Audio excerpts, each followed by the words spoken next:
안녕하세요. 오늘도 서연살롱을 찾아주셔서 감사합니다. 저는 30대 여성이에요. 딸들은 남편감으로 아빠와 닮은 남자를 찾는다고 하잖아요. 하지만 제 경우는 정반대였어요. 저희 아빠는 세상 혼자 사는 사람처럼 자기밖에 모르는 사람이었거든요. 아빠는 가족보다 자신이 먼저였어요. 그 다음 순위는 친구였고요. 엄마와 사는 동안 단 한 번도 온전히 월급을 가져다 준 적이 없을 정도였죠. 아빠는 월급을 받으면 늘 자신을 위한 선물부터 사드렸어요. 고가의 낚싯대, 구두, 카메라 등을 사는데 바빴거든요. 생활비가 모자르던 말던 상관없이 당신이 사고 싶은 게 먼저였어요. 게다가 친구라면 꿈뻑 죽는 성격 탓에 생활이 어렵다는 친구 말에 월급을 통째로 가져다 준 적도 있을 정도였죠. 그것 때문에 엄마가 한 소리 할라치면 오히려 큰 소리를 치곤 했어요. 내가 한 달 내내 죽어라 이래서 번 돈인데 네가 왜 상관이야? 내가 돈 버는 게 못마땅하면 네가 직접 나가서 벌면 되잖아. 아주 적반하장이었죠. 결국 참다 못한 엄마는 유치원생인 저와 돌진한 남동생을 외할머니께 맡기곤 일을 시작해야 했어요. 그런데 웃긴 건 엄마가 일을 시작하자 아빠의 씀씀이가 더 커졌다는 거예요. 엄마가 버는 돈으로 생활이 가능하니 당신이 번 돈은 자신을 위해 쓰겠다는 심산이었던 거죠. 아빠의 머릿속에는 가장이란 단어나 가족이란 단어는 애초에 없는 것 같았어요. 지방 경조사가 있어도 친구들과의 술자리나 낚시 여행이 우선이었거든요. 그러던 어느 날이었어요. 남동생이 갑작스런 고열로 병원에 입원을 하게 되었어요. 엄마는 회사에서 부랴부랴 달려와 밤새도록 남동생을 돌봐야 했는데 아무리 기다려도 아빠가 오지 않더란 거예요. 그래서 전화를 해봤더니 동창들이랑 태국으로 골프 여행을 떠난다며 공항이라고 하더래요. 자식이 생사를 넘나드는데 말이죠. 당신 미쳤어? 민재가 지금 어떤 상태인지 알면서도 친구들이랑 골프를 치러 가겠다고? 당신 제정신이야? 내가 옆에 있는다고 아픈 애가 벌떡 일어나니? 한 달 전부터 약속한 건데 어떻게 이제 와서 못 간다 그러냐? 당신이 잘 좀 간호해. 엄만데 그 정도는 할 수 있는 거잖아. 나 보딩 시간 다 돼서 가야 하니까 다녀와서 나중에 얘기해. 결국 그날 아빠는 엄마의 만류에도 불구하고 태국행 비행기에 올랐어요. 그동안 참아왔던 엄마는 남동생이 병원에서 퇴원하자마자 이혼 수속을 밟았고 아빠가 태국에서 돌아오던 날 두 분은 이혼 서류에 도장을 찍었어요. 다른 집 부모들은 자식 친권과 양육권 때문에 다툼을 한다고들 하는데 저희 집은 그럴 이유가 없었어요. 아빠가 전부 엄마한테 떠맡겼거든요. 대신 양육비조로 집은 엄마 명의로 해주었죠. 하지만 장기 대출로 산 집이라 엄마는 대출금을 갚을 능력이 안 돼서 결국 집을 세놓게 되었어요. 그렇게 우리 세 식구는 외할머니 댁에 들어가 살게 되었죠. 아빠와 엄마가 이혼한 후로 우린 연락도 않고 살고 있어요. 이런 아빠를 보고 자라서 그런지 저는 남자를 볼 때 그 사람의 학벌이나 재력보다는 얼마나 가정적인 남자인가를 먼저 보게 되었어요. 아빠 같은 사람을 만나지 않으려고요. 그래서 제 남편을 만나게 된 거예요. 남편과 저는 직장에서 만났어요. 당시 저는 대학을 졸업하고 은행에 갓 입사한 신입이었고 남편은 입사 5년차 대리였어요.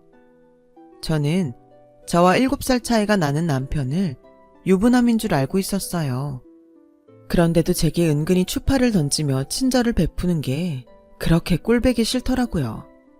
그러던 어느 날이었죠.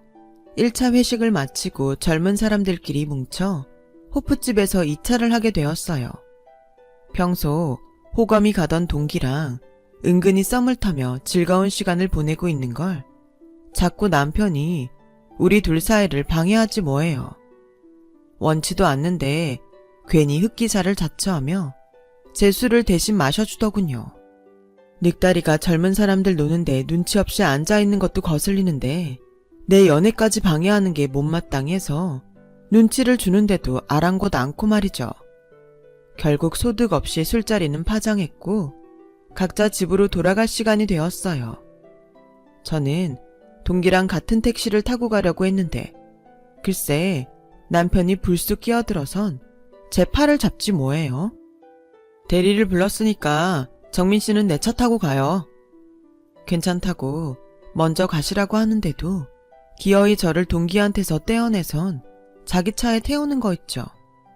그래서 더는 안 되겠다 싶어 정색을 하고 말했어요. 괜히 대리님 차에 탔다가 불미스러운 상황이 생기면 어쩌나 싶어서 싫다고요. 그랬더니 그럴 일 없다나요? 알만한 분이 도대체 왜 이러세요? 제가 싫다는데 왜 자꾸 치근대요? 계속 이러시면 저 정말 안 참아요? 정민 씨야말로 나한테 왜 이래요? 난 정민 씨 도와주려고 이러는 건데 왜 나한테 삐딱하게 굴어요? 정민 씨는 내가 그렇게 싫어요? 싫고 좋고의 문제가 아니잖아요. 가정 있는 유부남이 매번 저한테 이러시는 거 저 정말 불편해요. 그러자 남편이 큰 눈을 소처럼 껌뻑거리면서 그러더라고요. 누가 유부남이에요? 내가요? 그리고는 미친 사람처럼 웃어댔어요. 그 모습에 덜컥 겁이 나더라고요. 대리기사가 도착을 안 한 상태라 차 안엔 우리 둘밖에 없는데 만약 이 남자가 돌변해서 나한테 무슨 짓이라도 벌이면 어쩌나 했거든요. 누구 혼삿길 망칠 일 있어요? 이래봬도 나 순도 100% 총각입니다.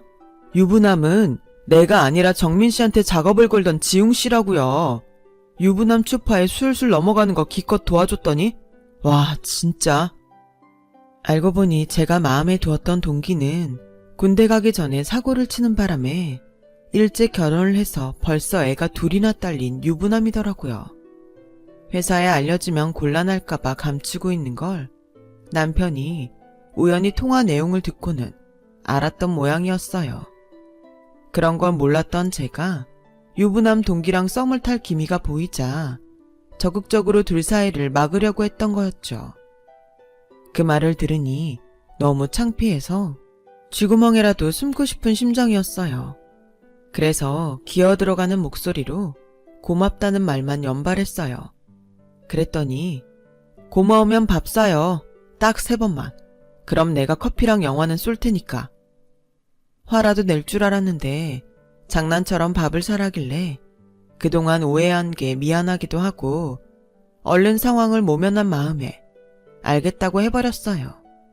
그리곤 까맣게 잊고 있었죠. 그렇게 며칠이 지나 목요일이던가요? 점심을 먹고 탕비실에서 커피를 내리는데 남편이 들어와 그러더군요. 이번 주말에 시간 어때요? 무슨 소리냐고 했더니 기억 안 나요? 우리 같이 영화 보고 밥 먹기로 했잖아요. 설마 이제 와서 거절하는 건 아니죠? 제가 우물쭈물하고 있었더니 남편은 실망한 표정으로 정 내키지 않으면 없었던 일로 하자더군요. 그 모습을 보니 미안하기도 하고 좀 안쓰러워 보이기도 해서 그냥 밥 한 번 사고 끝내야겠다 싶었어요. 그래서 토요일 오후에 만나 점심을 먹기로 했어요. 그랬더니 영화는 자기가 예매하겠다고 하더군요. 좋아하는 장르가 뭐냐고 해서 대충 다 좋아한다고 해버렸어요. 그렇게 화창한 5월, 황금 같은 주말에 우리는 첫 데이트를 하게 되었어요. 평소에 관심이 있던 상대도 아니고 직장 상사랑 만나는 거라서 가기 싫은 회식 자리에 가는 기분이었어요.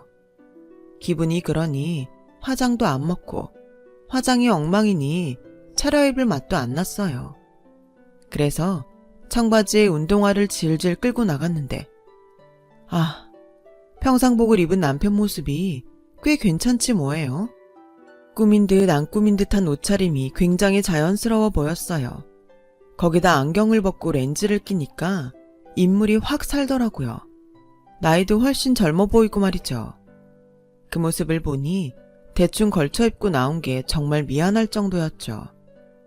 남편은 제가 어떤 장르를 좋아할지 몰라서 여자들이 되게 좋아하는 로맨스 영화로 골랐다고 했어요. 예매한 영화 상영 시간이 얼마 안 남아서 일단 극장으로 향했는데 나란히 걸어가는 내내 남편한테서 은은한 향수 냄새가 나더라고요. 그 냄새에 순간 설레지 뭐예요. 대학생이 아닌 진짜 어른 남자와 데이트를 하는 실감이 나서 그런 것 같았어요. 영화를 보는 내내 영화 내용보다는 제 옆에 앉아있는 남편한테 더 신경이 쓰이더군요.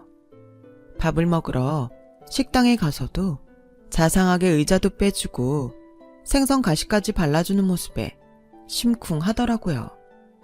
회사에서는 그렇게 무뚝뚝 하던 사람이 어떻게 이렇게 다를 수가 있나 싶었죠.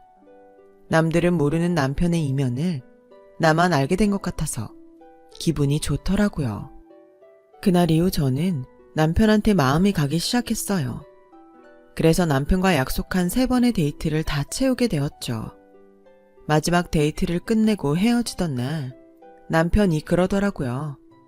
사실 처음 저를 본 순간부터 이 여자랑 평생을 같이 하고 싶다는 생각을 했다고요. 하지만 나이 차이가 나서 다가가는데 망설여졌다고요. 그러면서 자기랑 결혼을 전제로 만나보지 않겠냐고 묻더라고요. 호감이 생기기는 했지만 결혼을 전제로 만나자는 말에는 약간 고민이 되었어요. 이제 겨우 24인데 벌써 결혼을 생각해야 한다는 게 버거웠거든요. 그래서 생각을 좀 해보겠다고 했어요. 그런데 그 말을 하고 난 이후부터 직장에서 남편이 좀 달라진 거예요. 저랑 데이트할 때처럼 안경도 벗고 정장도 젊은 취향으로 바꾸었더군요. 저를 설레게 했던 그 향수도 뿌리고 말이죠. 그러자 남편을 바라보는 여직원들의 시선도 달라지더라고요. 전에는 남편을 쳐다도 안 보던 여자들이 남편 얘기하느라 바빴어요.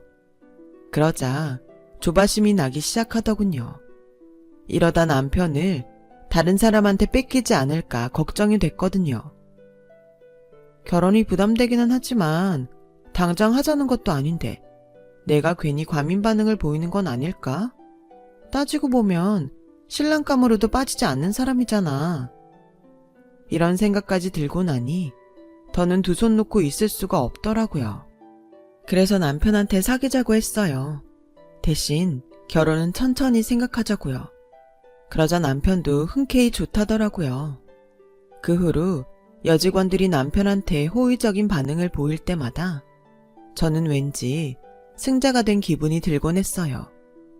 당신들이 반한 그 남자가 바로 내 남자라고 대놓고 말할 순 없었지만 인기남을 차지했다는 기쁨에 기분은 좋더라고요.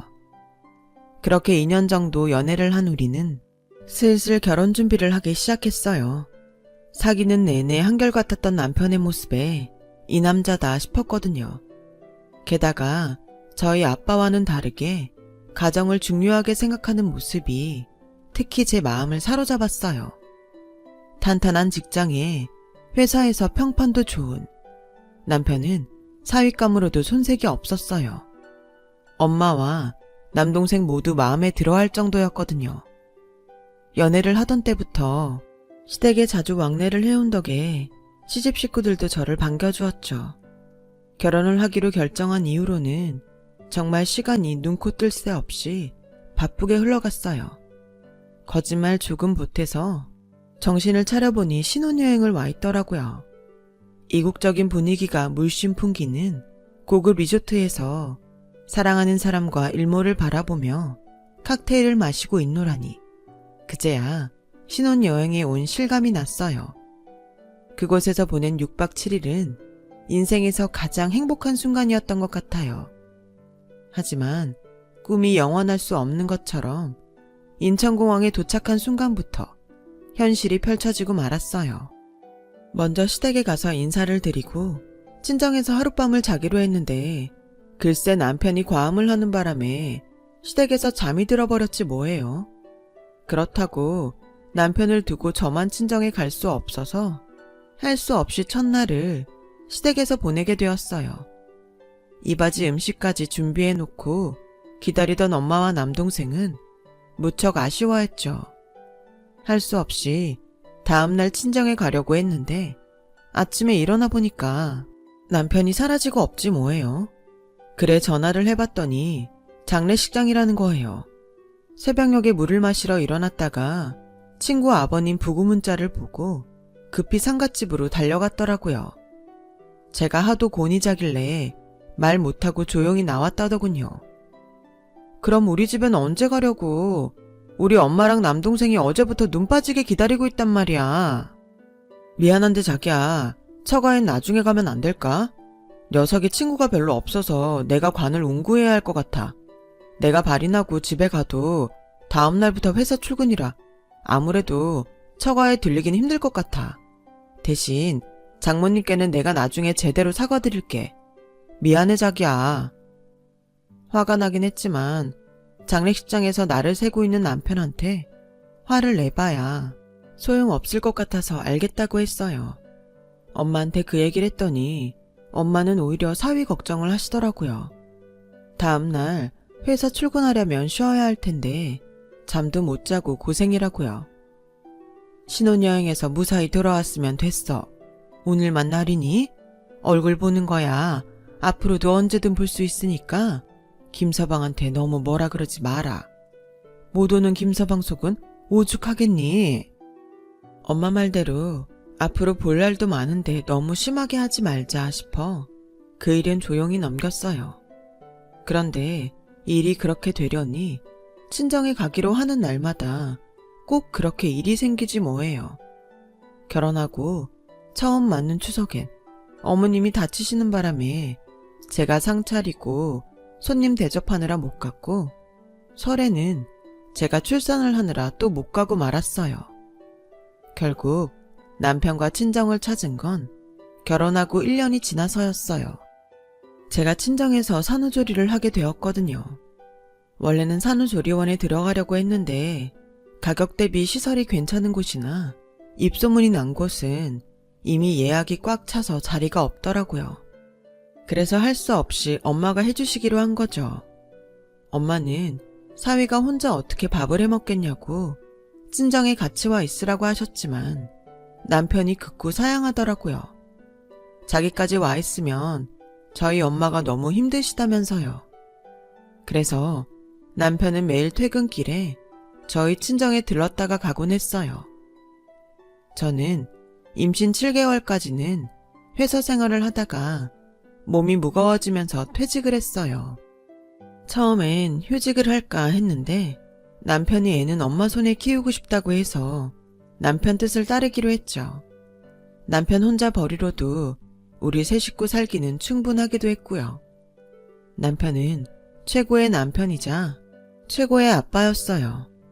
단체 회식 때를 제외하곤 퇴근 시간을 어기는 일이 없을 정도로 회사랑 집 밖에는 모르는 남자였거든요. 집에 와서도 설거지며 청소까지 도와줄 정도로 가정적인 남자였어요. 하루 종일 밖에서 일하느라 힘들 텐데 새벽녘에 아이가 울면 자기가 먼저 일어나서 아이 기저귀도 갈아줄 정도로 자상한 남편이었죠.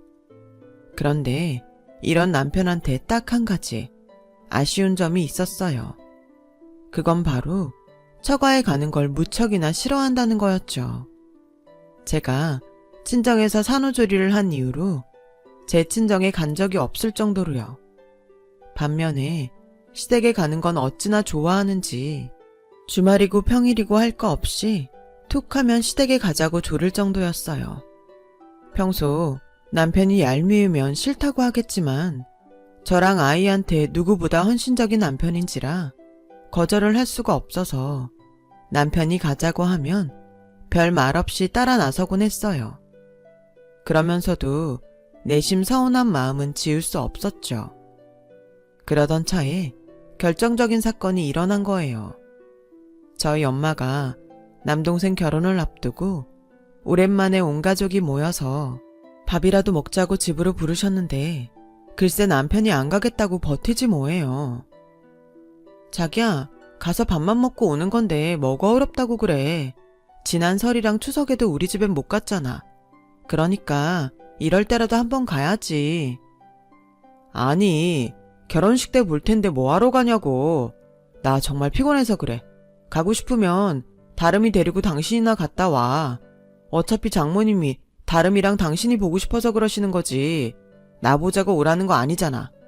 암튼 난 피곤해서 한숨 자야겠으니까 갈 거면 당신이나 갔다 와. 평소엔 낮잠 한번 안 자던 사람이 기어이 침대로 올라가 이불을 뒤집어 쓰고는 꿈쩍도 안 했어요. 순간 속에서 천불이 일었어요. 누구는 지금껏 시댁이 편해서 매번 갔는 줄 알아? 나도 싫고 불편해. 그래도 며느리 된 도리라 생각하고 참고 갔던 거라고. 근데 어쩜 당신은 그 하루를 못 참겠다고 이러냐? 내가 이틀을 가재 일주일을 가재 고작 몇 시간 앉아있다 오는 건데 그게 그렇게 못할 짓이냐고. 좋아. 그럼 앞으로는 나도 자기네 집에 안 갈 거야. 그래도 되는 거지? 그러자 남편이 이불을 박차고 나와 불같이 화를 내더라고요. 야, 정신 차려. 넌 출가 외인이야. 넌 이제 니네 친정 사람이 아니라 우리 집 사람이라고. 죽으면 우리 집안 선산에 묻힐 거면서 우리 집에 안 가는 게 말이 되니? 너 나랑 결혼할 때 뭐라 그랬어? 내가 가족을 개똥같이 아는 니네 친정 아빠랑 달라서 좋다며? 가정적인 남자가 이상형이라며. 그래서 니 좋다는 대로 해줬잖아. 근데 뭐가 그렇게 불만이야?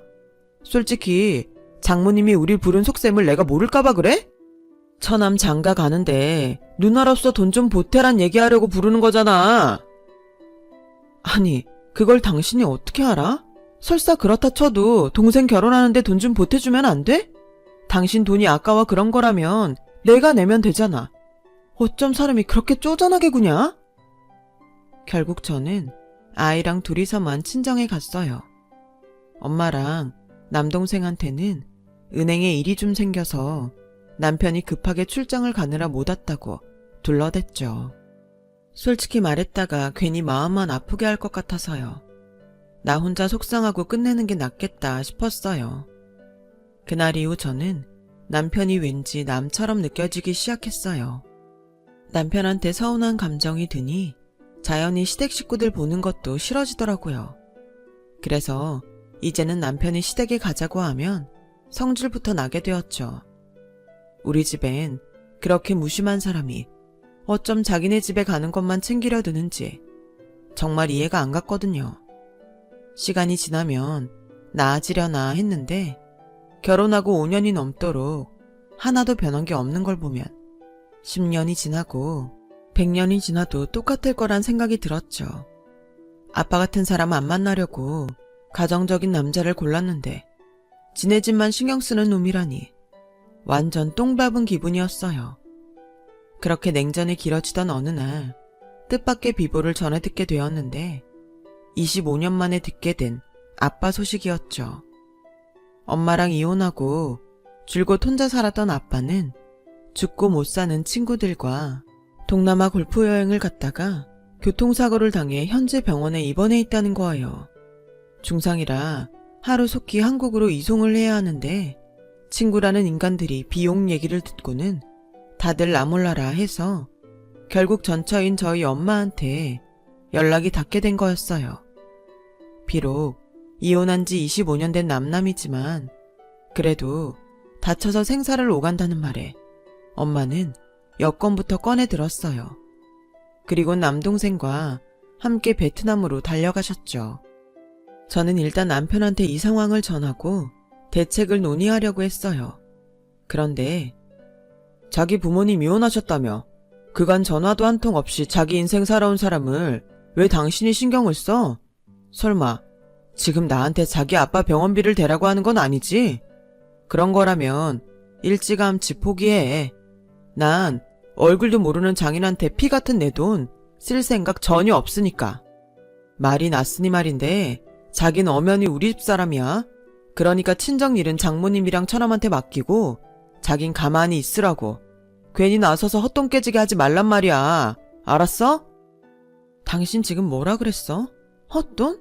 우리 아빠 살리는데 드는 돈이 헛돈이라고? 당신이 그러고도 내 남편이야? 어떻게 그런 소리래? 나 당신한테 아빠 병원비 대달란 소리 애초에 하지도 않았어. 그래도 이러는 건 아니지. 비록 엄마랑 이혼은 했지만 날 낳아준 사람이야. 당신 장인이라고. 당신 아버지가 지금 이 상황이라도 당신이 이럴까? 모르긴 해도 전 재산을 다 팔아서라도 당장 모셔왔을 거야. 이렇게 남의 집 불구경하듯 하진 않았을 거라고. 다 필요 없어. 당신 도움 없어도 그만이야. 너무 화가 나고 속상해서 그 길로 애를 데리고 친정으로 갔어요. 저런 매정한 인간과는 한시도 한 공간에 있고 싶지 않았거든요. 며칠 뒤 엄마랑 남동생은 아빠를 모시고 한국으로 돌아왔어요.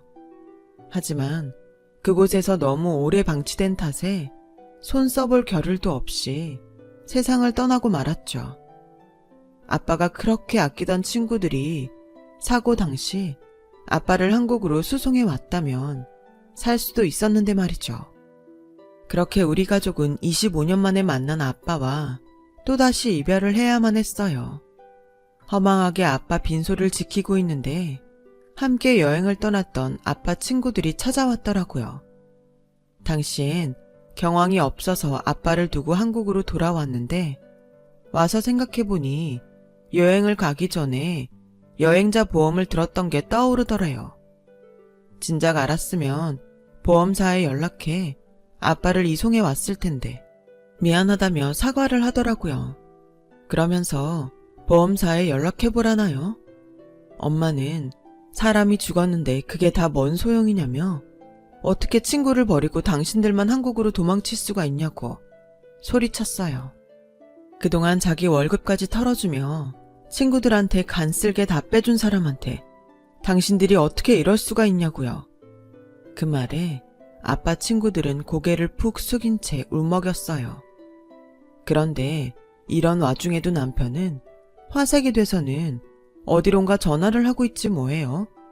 손에는 아빠 휴대폰을 든 채 말이죠. 도대체 저걸 들고 뭐하나 했더니 사진첩에 들어있는 아빠 보험 계약서를 보며 해당 보험사 직원과 통화를 하고 있더라고요. 사망보험금이 얼만지 그게 그렇게 궁금했던 거예요. 통화를 마친 남편은 활짝 웃으며 소리 죽여 말하더군요. 아버님 재혼 안 하신 거 확실하지? 잘 들어. 아직 확정적인 건 아닌데 여행자 보험에서 나오는 사망보험금만 해도 3억은 될 것 같아. 거기다 살고 계신 집이랑 은행 예금, 일반 보험도 있을 테니까 다 합하면 수억은 되겠지?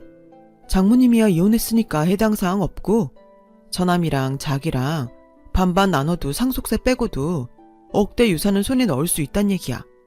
생각지도 못한 장인이 나타나서 이렇게 큰 선물을 해주실 거라고는 상상도 못했는데 이게 꿈이야 생시야? 암튼 우리 완전 땡 잡은 거라고. 혹시라도 어머님이 처남한테만 몰아주겠다고 하실지 모르니까 너 정신 똑바로 차려야 돼. 딸도 똑같은 자식이야. 아들이라고 더 받고 딸이라고 덜 주고 그러면 안 되는 거라고. 알았지? 절대 양보하면 안 돼. 네 목 확실히 챙겨야 된다고. 목에 핏대 세우며 유산 챙기란 소리를 하는데 눈이 휙 돌아가더라고요. 그래서 있는 힘껏 남편 뺨을 쳤어요. 뭐? 땡 잡아? 네 눈엔 돈은 보이고 죽은 내 아빠는 안 보이니? 어떻게 부모 잃은 자식 앞에서 땡 잡았다는 소리를 할 수가 있어? 어떻게 한몫 챙기란 소리를 할 수가 있어? 너란 인간은 그거밖에 안 되는 거였니? 우리 아빠 병원비 내랄까봐 모른 척 하라더니 억대 유산 생긴다니까 계산기부터 때려? 언제 딸 자식은 출가 외인이라며? 내 친정 일엔 신경 쓸 거 없다며? 근데 유산은 딸 자식도 똑같이 받아야 한다고? 한 푼도 양보하지 말라고? 에라이 쓰레기 같은 양아치 새끼야. 넌 사람 새끼도 아니야. 짐승만도 못한 쓰레기 같은 놈이라고. 당장 사라져. 여기서 나가라고. 쓰레기든 뭐든 상관없어. 난 돈만 손에 넣을 수 있으면 되니까. 처남, 딴 건 몰라도 아버님 유산은 아들 딸 구분 없이 줘야 되는 거 알지? 딸이라고 차별하면 나 정말 처남한테 소송 걸지도 몰라. 그때였어요. 엄마가 식당에서 국자를 들고 나와 남편을 때리기 시작했어요. 그래 이놈아, 이게 바로 네 장인이 네 놈한테 남겨주는 유산이다. 그동안 처가엔 발도 안 들이던 놈이 돈 냄새 맡으니까 처갓집 개처럼 찢어대는구나. 돈이 그렇게 좋으면 실컷 맞아라. 내가 오늘 깽값을 물어주는 한이 있어도 니놈 주둥이는 박살을 내놓을 참이다. 엄마는 그동안 참아왔던 울분을 국자에 담아 사위한테 내리쳤어요. 이참에 확실히 들어라. 나는 더는 네 장모 안 할란다. 내 딸 니네 집 귀신 만들기 싫어서 니놈이랑 이혼시킬 테니까 다시는 내 앞에 얼씬도 말고 내 자식 앞에도 절대 나타나지 마. 안 그랬다간 이 국자로 정신교육 다시 받을 줄 알아. 결국 남편은 엄마의 국자를 피해 장례식장 밖으로 달려나갔어요. 국자에서 흐르는 시뻘건 육개장 국물을 잔뜩 뒤집어 쓴 채 말이죠. 아빠의 장례식이 끝난 어느 날, 결국 저는 남편과 이혼을 했어요. 남편은 내 가족만큼은 깰 수 없다며 울고불고 저를 붙잡았지만 이미 마음이 식어버린 저는 소송까지 불사하겠다고 엄포를 놓았어요. 변호사 사무실을 찾아다니며 상담을 받던 남편은 소송까지 갈 경우 자신이 불리하다는 얘기를 들었는지 얼마 뒤 순순히 이혼 서류에 도장을 찍었어요. 가족밖에 모르던 남편은 그렇게 자신이 가장 소중히 여기던 가정을 지 손으로 박살을 내고 만 거죠. 양육권은 제가 가졌고 남편은 아이가 성인이 될 때까지 제게 양육비를 지불하기로 합의했어요. 대신 한 달에 한 번씩 남편이 원하는 날에 아이를 볼 수 있게 해주었죠. 저야 남편과 남이 될 수 있지만 자식은 부모와 남이 될 수 없으니까요. 우리 가족을 버리고 떠났던 아빠는 엄마와 우리 남매한테 7억이 넘는 이별 선물을 남기고 가셨어요. 그렇게 죽고 못 살던 친구들한테 버림받고 자신이 버렸던 가족 품에서 생을 마감하더니 아빠의 인생도 참 아이러니하네요. 이렇게 인생 마무리하지 않으려면 정말 소중한 게 뭔지 잘 판단하며 현명하게 살아야 할 것 같습니다. 한 번뿐인 인생 하고픈 거 하며 산다고 할 수 있지만 정말 내 인생이 소중하다면 다시 한번 생각하고 해야 할 일들도 많은 것 같아요. 지금까지 제 사연을 들어주셔서 감사드려요. 항상 건강 조심하시고 행복한 하루하루 살아가시길 바랍니다. 여러분, 사연 댓글에 응원과 현명한 조언 부탁드려요. 좋아요와 구독은 저에게 큰 힘이 됩니다. 오늘도 좋은 일 가득하세요.